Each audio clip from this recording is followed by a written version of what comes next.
요즘 현대인들의 질병을 살펴보게 되면은 70%에서 80%가 신경성 질병이라고 합니다.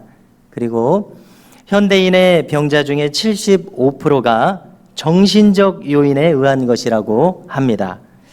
20세기를 우리가 지내는 동안에 정신 분석학이나 각종 심리학이 크게 발달했던 것도 이런 배경에서라고 생각하게 됩니다. 자, 그리고 또한 현대인들이 저지르는 각종 범죄를 살펴볼 때에 그 원인을 보면은 정신적인 요인이 많다고 합니다. 교통사고의 경우를 보면은 운전자가 사고를 유발한 요인을 살펴볼 때에 아침에 부부싸움을 하고 나온 것이 상당한 수치를 차지하는 것을 우리가 확인하게 됩니다. 그리고 이 하버드 대학의 심리학 교수님들이 공저로 심리학 개론이라는 책을 썼는데요. 거기를 보면은 세계에서 가장 스트레스가 심한 직업이 있다고 합니다. 그것은 미국 대통령이라는 직업이라고 하는데요.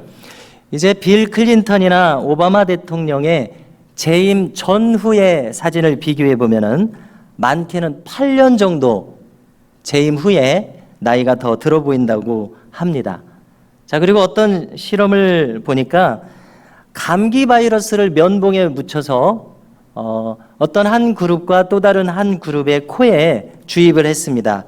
자, 한 그룹은 만성 스트레스를 받는 사람들이었고요. 다른 한 그룹은 아무런 스트레스도 없는 사람들이었습니다. 자, 감기 바이러스만큼은 모든 사람들을 다 감염시킬 수 있다는 생각이 들지 않으십니까? 자, 그런데 우리의 이 예상을 빗나가서 이 감기 바이러스가 한 달 이상 스트레스를 지속하고 있는 것을 만성 스트레스라고 한다고 합니다. 이 사람들에게만 걸리더라는 것입니다. 스트레스가 없는 사람들은 감기를 이기더라는 것을 보고하고 있습니다.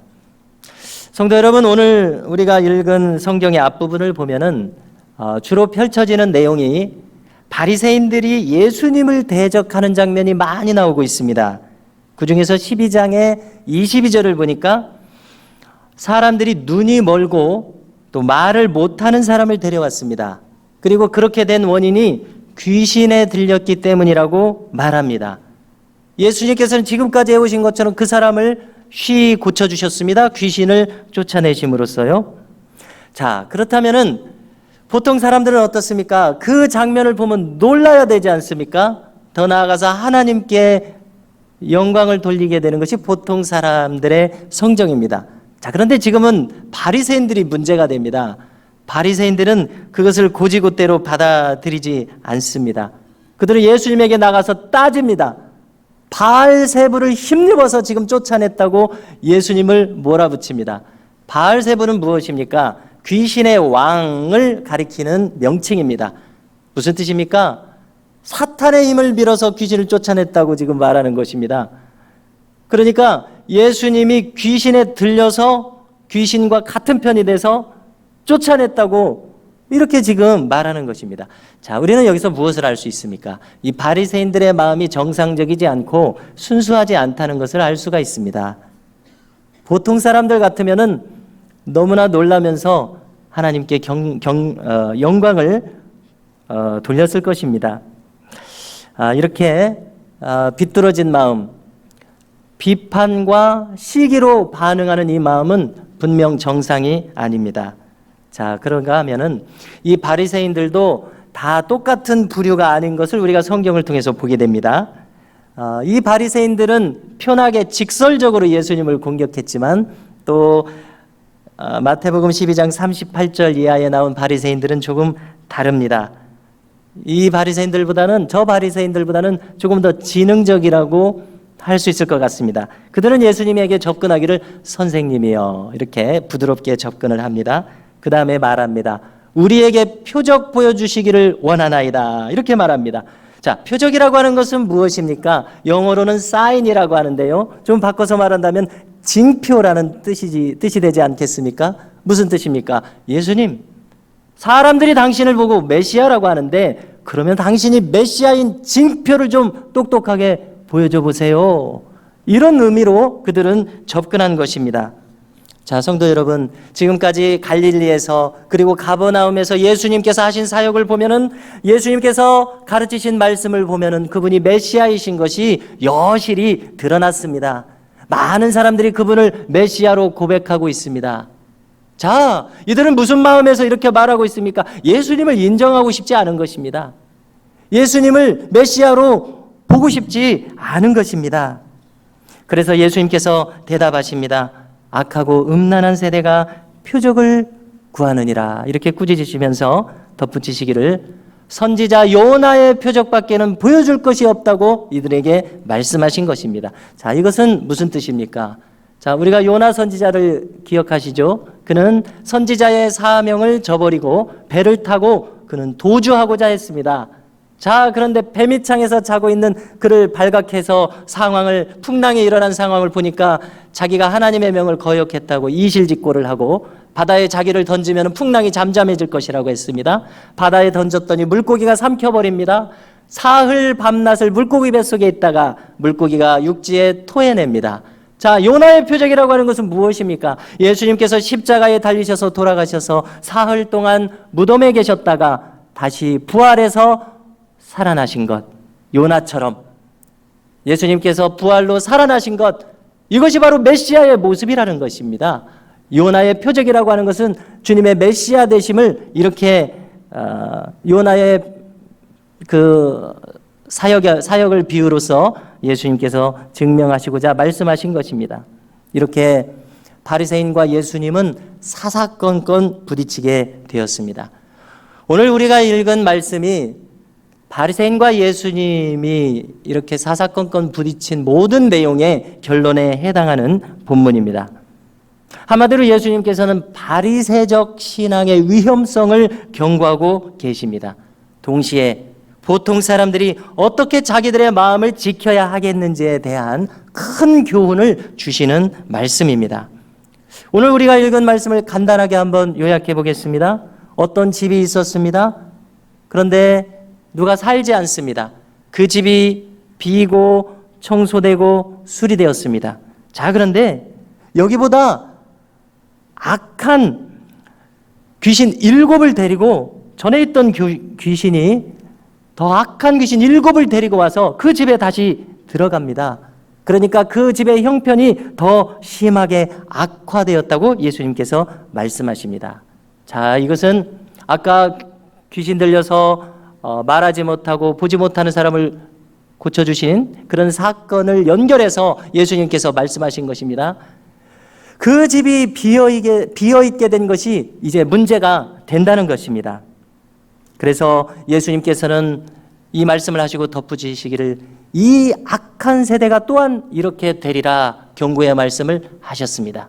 빈 집을 조심해야 된다는 말씀입니다. 왜 그렇습니까? 귀신을 쫓아내서 그 사람의 형편이 깨끗해졌지만 그대로 두면은 전부 다 더 악한 귀신 7, 이 7이라고 하는 것은 완전수 아닙니까? 참으로 악한 귀신을 데리고 들어와서 그를 이제 장악할 것이라는 말씀입니다. 그래서 더 심하게 귀신이 들려서 그 전보다 더 못 쓰게 되는 상황이 된다는 것입니다. 자, 지금 주님께서 바리새인들을 보실 때는 바리새인들의 영적인 상황이 그와 같습니다. 죽기 받았던 사람도 지금 같은 위험성에 처해 있습니다. 종합적으로 말씀하셔서 이 세대 사람들이 똑같은 길을 가게 될 것을 경고하신 것입니다. 자, 그렇다면은 해결책은 무엇이겠습니까? 그것은 우리가 생각할 과제로 우리에게 맡겨주셨습니다. 오늘 본문에서 주님은 따로 말씀하시지 않으십니다. 그러나 말씀하신 내용을 통해서 충분히 우리가 어떻게 해야 하겠다는 것을 알게 하신 것입니다. 그것은 무엇입니까? 우리가 취해야 할 해결책은 무엇입니까? 더 악한 귀신 7 귀신이 들어오지 못하도록 해야 하는 것입니다.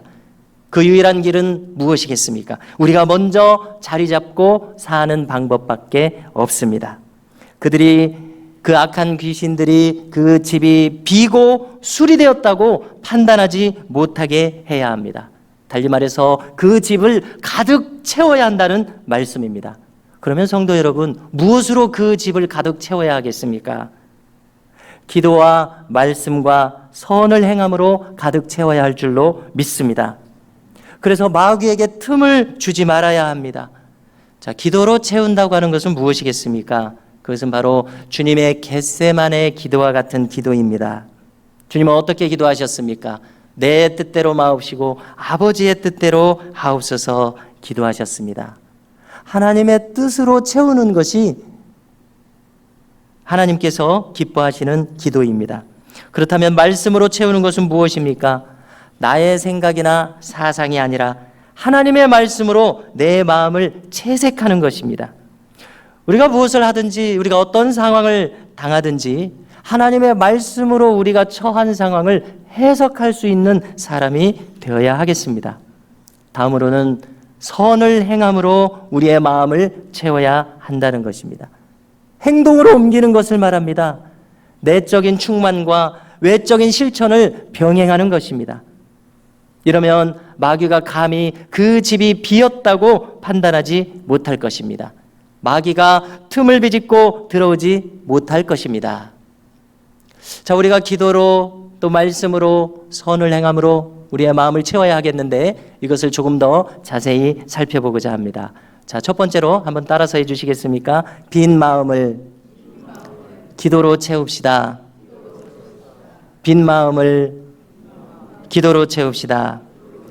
자, 주님께서는 겟세마네 동산에서 기도하셨습니다. 내 뜻대로 마옵시고 아버지의 뜻대로 하옵소서 기도하셨습니다. 저는 이 기도를 대할 때마다 이것이 기도의 극치라는 생각을 하게 됩니다. 우리가 마태복음 6장 31절 이하를 보면은 주님께서 말씀하시는데요. 무엇을 마실까, 무엇을 먹을까, 무엇을 입을까 하지 말라 말씀하십니다. 염려하지 말라고 우리에게 말씀하십니다. 덧붙이시기를 이는 다 이방인들이 구하는 것이라 말씀하십니다. 자, 무슨 뜻입니까? 안 믿는 사람들이 구하는 기도라는 뜻입니다. 무엇을 달라고 하는 기도, 무엇을 채워달라고 하는 기도. 주님께서는 너희에게 이 모든 것이 있어야 할 줄을 아신다고 말씀하신 것입니다. 무슨 뜻입니까? 너희의 필요를 채우시겠다고 말씀하신 것입니다. 필요하면 주실 것이요, 만약에 우리에게 필요하지 않다면 주님께서는 허락하지 않으실 것입니다. 우리가 무엇을 달라는 수준에서 그치는 기도를 우리는 더 이상 드려서는 안 될 것입니다. 왜 그렇습니까? 그것은 이방인들이 구하는 기도라고 말씀하시기 때문에 그렇습니다. 그렇다면 우리가 기도할 때 무엇을 구해야 합니까? 먼저 그의 나라와 그의 의를 구하라고 말씀하십니다. 우리가 속한 교회에서, 가정에서, 일터에서 우리가 해야 할 최우선 순위가 있다고 주님은 말씀하십니다. 그것은 바로 우리의 마음을 하나님 나라의 가치관으로 세우는 것입니다. 채우는 것입니다. 하나님 나라의 가치관으로 가득 채울수록 좋습니다. 그것이 우리의 온 정신을 지배하도록 채워야 하겠습니다. 자, 무엇을 우리가 달라고만 하는 기도를 드린다고 하면 그것은 욕망의 투사일 가능성과 위험성이 있습니다. 자, 투사한다는 말을 씁니다. 우리가 지금도 화면에 프로젝터를 투사하고 있습니다. 속에 있는 것을 밖으로 꺼내서 비춘다는 뜻이죠. 자, 욕망의 투사라고 하는 것은 무엇입니까? 인간의 마음 깊숙이 있는 그 욕망이 기도를 통해서 드러난다는 것입니다. 욕망의 투사는 가만히 생각해 보면 그것은 기도가 될 수 없습니다. 하나님을 우리의 생활을 위한 자판기로 전락시키는 것은 기도일 수가 없습니다. 마더 테레사가 기도한 것을 읽어본 적이 있습니다. 그녀는 기도하기를 몇 번이고 자기 자신과 자기 중심적인 바람에 죽음으로서만 더 충실히 살게 된다는 것을 깨닫게 해 주십시오 기도했습니다. 주님과 함께 죽어야만 당신과 함께 부활할 수 있으니까요. 이렇게 기도했습니다. 제가 24살 때에 군대를 갔다 와서 이제 계속해서 신학을 공부하면서 삼각산에 올라가서 기도할 기회를 가졌습니다. 왜냐하면 이제 장차 목회를 할 텐데 삼각산에서 날 새면서 기도했다는 이런 실적이 좀 필요하지 않은가 이런 생각도 있었고 또 삼각산에서 많은 분들이 기도하는데 어떻게 기도하시나 이런 것도 한번 보고 싶어서 올라가 봤습니다. 이제 종로구 평창동에서 버스에 내리면은 삼각산 자락을 올라가게 됩니다. 올라가다 보면은 간간히 큰 소리로 기도하는 분들의 목소리도 들리고 그 다음에 비닐을 뒤집어 쓰고 기도하시는 모습도 보게 됩니다. 자, 제가 이제 올라가는 중에 큰 소리로 기도하는 소리를 제가 아직도 기억할 정도로 깜짝 놀란 기도가 있습니다. 어떤 아주머니 성도님께서 기도를 하시는데요. 주여 이렇게 크게 부르짖으시고는 그 다음 말이 저를 놀라게 했는데요. 박살내 주시옵소서, 이렇게 기도를 하시는 겁니다. 그래서 지금까지 제가 그것을 기억하고 있습니다. 저는 그 기도가 자신을 쳐서 하나님의 뜻에 복종시키기 위한 몸부림치는 기도였기를 바라봅니다. 그런데 그 남다르게 드리는 그 기도가 혹 자신의 욕망을 투사하기 위해서 드리는 기도라면 그것은 그래서 하나님을 좀 움직여 보기 위해서 하나님을 좀 이용해 보기 위한 기도였다면 그것은 기도가 아니었으리라 생각을 하게 됩니다. 만약에 그러한 뜻에서 드리는 기도였다면 그것은 기독교 신앙을 종교로 전락시키는 외마디 비명이었을 것이라고 생각합니다. 성도 여러분, 우리는 지금 수리되고 청소된 빈 집을 마귀가 틈타지 못하도록 무엇을 채워야 할지에 대해서 생각하고 있습니다. 첫째로 하나님의 뜻에 부합한 기도로 채우는 우리가 될 수 있기를 간절히 소망합니다. 두 번째로 한번 따라서 하시겠습니다. 말씀으로 채웁시다. 말씀으로 채웁시다. 자, 지난 주간 새벽 기도회를 통해서 저에게 특별히 기억에 남는 부분이 있습니다. 주전 587년에 남유다 왕국이 멸망하게 되지 않았습니까? 그런데 우리가 새벽에 보고 있는 이 이사야서 초반부의 말씀들을 통해서 이사야 선지자는 왜 남유다가 멸망했는지 그 이유에 대해서 밝혀줍니다. 여러 가지 이유들이 있겠습니다마는 그 중에 한 가지 중요한 이유는 지도자들이 타락했기 때문에 멸망하게 되었다고 전합니다.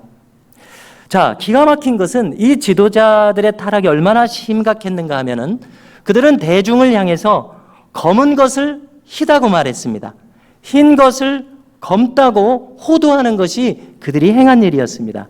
자, 무슨 말입니까? 뻔한 거짓말을 대놓고 하는 것이 이스라엘의 지도자들이었습니다. 그들은 단 것을 쓰다고 말했습니다. 쓴 것을 달다고 말했습니다. 이것이 왜 뻔한 거짓말입니까? 쓰고 단 것은 우리가 맛을 보면은 당장 알게 되지 않습니까? 당장 알 수 있는 것을 거짓말로 그들의 권력으로 호도하고 이끌고 가는 것입니다. 그들은 이렇게 백성들을 호도했습니다. 거짓말로 백성들을 잘못된 길로 이끌었습니다. 자, 이사야 선지자는 왜 이들이 이렇게 잘못되었는가? 그들이 이렇게 잘못된 길을 가게 된 근본 원인을 밝힙니다. 그것은 그들이 하나님의 말씀을 버렸기 때문이라고 말합니다. 이사야서 5장 24절을 보니까 그들이 만군의 여호와의 율법을 버리며 이스라엘의 거룩하신 이의 말씀을 멸시하였음이라 이렇게 말합니다.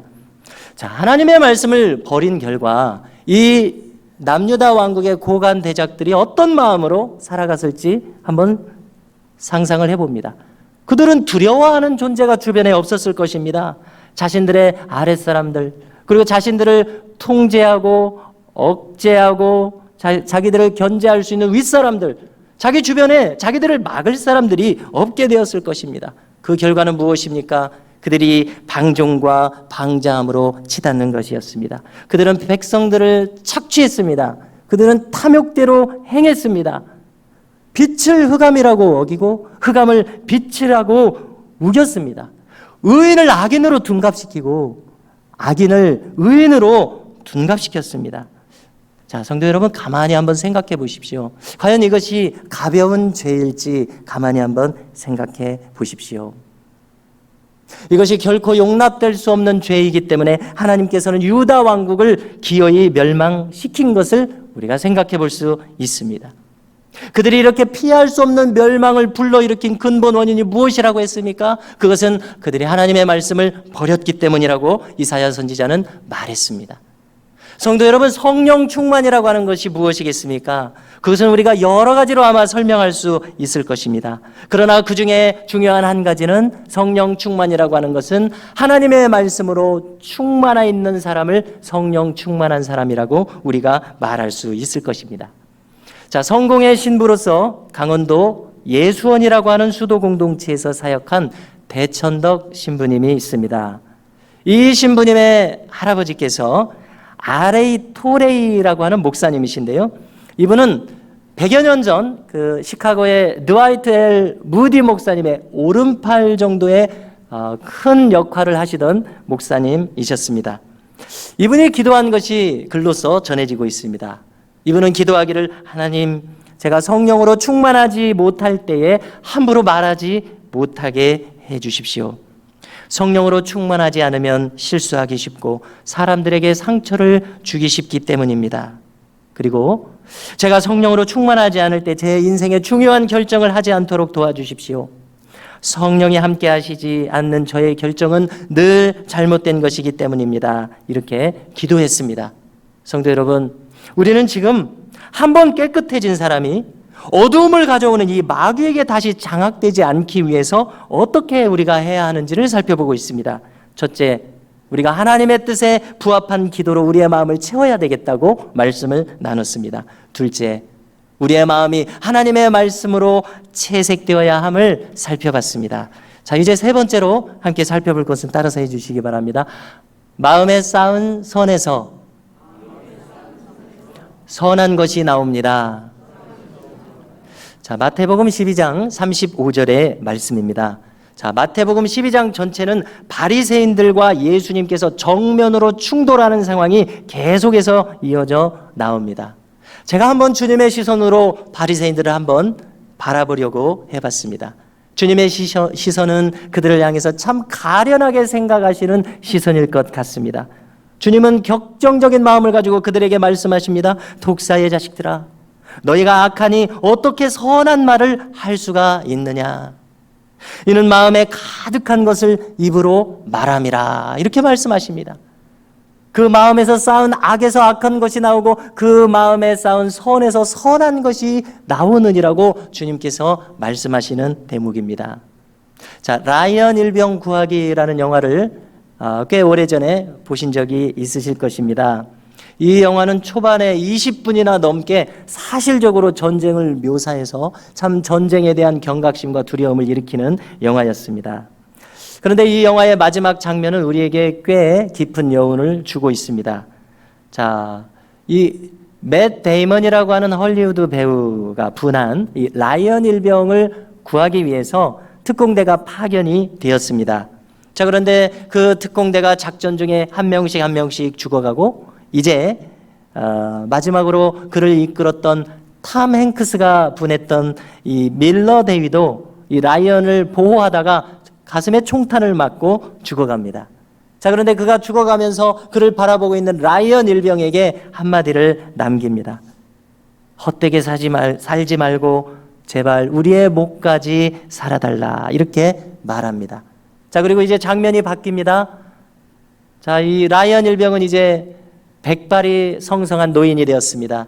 그리고 국립묘지와 같은 공동묘지를 이제 지나갑니다. 자기의 가족들을 데리고 지나갑니다. 그리고 이 밀러 대위의 묘소 앞에 머물러 섭니다. 그리고 밀러 대위의 묘소 앞에서 말합니다. 당신의 희생에 부끄럽지 않으려고 평생 노력했습니다. 이렇게 말합니다. 그는 삶의 책임감과 받은 은혜에 대한 이 빚진 자의 마음이 백발이 되기까지 라이언 일병의 삶을 지키고 이끌었던 것을 우리가 듣게 되는 것입니다. 성도 여러분, 우리의 마음에 무엇을 쌓아놓느냐, 어떻게 첫 단추를 꿰고 나아가기 시작하느냐에 따라서 삶의 결과는 하늘과 땅처럼 큰 차이를 낸다는 것을 우리는 알아야겠습니다. 자, 2차 세계대전에 히틀러의 그 나치 군대가 폴란드를 침공하고 있었을 때의 일화입니다. 젊은이들이 이 조국을 위해서 지하 조직인 레지스탕스, 이 저항이라는 뜻이겠죠. 이 기구를 조직해서 싸웠습니다. 자, 그런데 아무리 싸워도 게릴라전으로는 정규군을 당해낼 수가 없지 않겠습니까? 그래서 수많은 폴란드의 젊은이들이 잡혀서 죽었습니다. 지금 수많은 폴란드의 젊은이들이 체포당해서 트럭에 실려서 사형장으로 끌려가고 있는 장면입니다. 자, 그런데 이 폴란드의 젊은이들 가운데 레지스탕스가 아닌 한 평범한 젊은이가 그 속에 들어 있었습니다. 그는 장사를 하면서 돌아다니는 젊은이였습니다. 그런데 그는 호소합니다. 나는 죄 지은 것이 없소이다. 나는 레지스탕스가 아니요. 나는 그저 다니면서 장사를 했을 뿐 아무것도 나는 한 것이 없소이다. 제발 나를 살려주시오. 군인에게 살려달라고 사정을 합니다. 이때 옆에 있었던 다른 폴란드 레지스탕스 청년이 말합니다. 맞소. 당신은 아무 일도 하지 않았소. 그렇기 때문에 당신은 죽어서 마땅하오. 자, 무슨 뜻입니까? 조국의 운명이 경각에 놓였을 때 아무것도 하지 않은 것은 죄가 된다는 뜻입니다. 왜 그것이 죄가 되겠습니까? 그것은 타인을 생각하지 않았기 때문입니다. 부모 형제가 죽어가는 것을 생각하지 않았기 때문입니다. 오직 자기만을 생각했기 때문에 죄가 된다는 것입니다. 성도 여러분, 우리가 만일 손을 뻗치지 않으면 그것이 죄가 될 수 있다는 것입니다. 사랑하지 않으면 그것이 죄가 될 수 있다는 것입니다. 가만히 있으면 그것이 죄가 된다는 것입니다. 그러므로 우리는 부지런히 우리의 생각을 하나님의 말씀으로 채울 수 있기를 원합니다.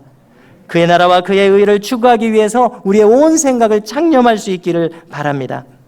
만일 어떤 상황이 우리를 건드리면 우리에게서 선한 말과 선한 행함이 튀어나올 수 있도록 평소에 선을 쌓으며 살아갈 수 있기를 바랍니다.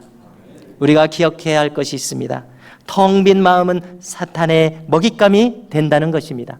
수리되고 청소된 집, 다시 전과 같이 더러워지지 않기 위해서 하늘의 것으로 채우라고 우리 주님께서는 오늘 말씀하십니다. 지금은 수리된 집을 지켜야 할 때라고 말씀하십니다. 이전보다도 더욱 큰 열심으로 다시 찾은 우리의 집을 굳게 지키는 저와 우리 모든 성도님들이 되실 수 있기를 주님의 이름으로 축원합니다.